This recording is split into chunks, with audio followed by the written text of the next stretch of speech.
implants in the upper right. This is a patient. You can see the patient's teeth are carious. They were extracted. The sites were grafted. We placed an immediate implant in the number 5 site, and now she was ready to have implants placed in the 3 and 4 sites. We used, again, same principle.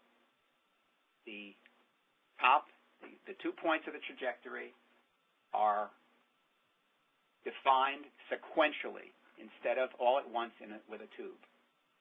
We have a pilot hole guide and we have a ThinLayer guide. So the pilot hole guide is in place.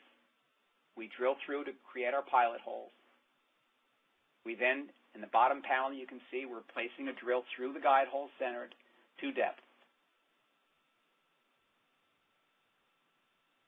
At this point, we used a piezo surgery to perforate the sinus floor and place a graft. And we were able to do this flapless, which is a very nice thing for the patient since the morbidity is minimal. You can see the surgical analogs in place. The 2 implants had different buccal lingual trajectories, and you can see that in the upper right panel. And it was a flapless case, so we used a tissue punch.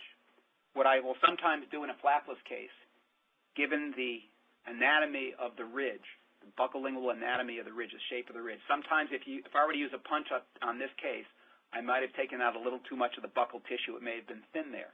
So what I'll do is I'll just make an incision and loosen that a little bit and pull it back when I place the punch.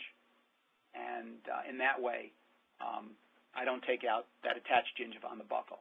And in this case, we were able to use the punch through the guide. So here you can see the final drill, which approximates the size of the guide hole on the upper left panel. And this was a low-density case, and so the osteotomies were undersized.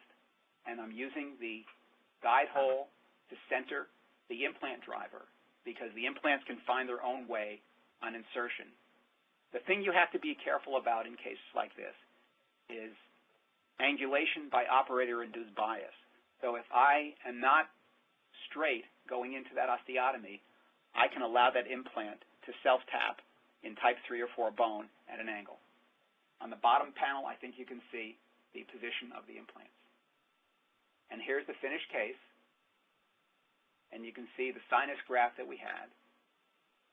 And so this is what the patient looked like when they went home the day of surgery. This was a flapless sinus graft. We got about 11 millimeters in height, and on the lower right panel, you can see the finished prosthetic case.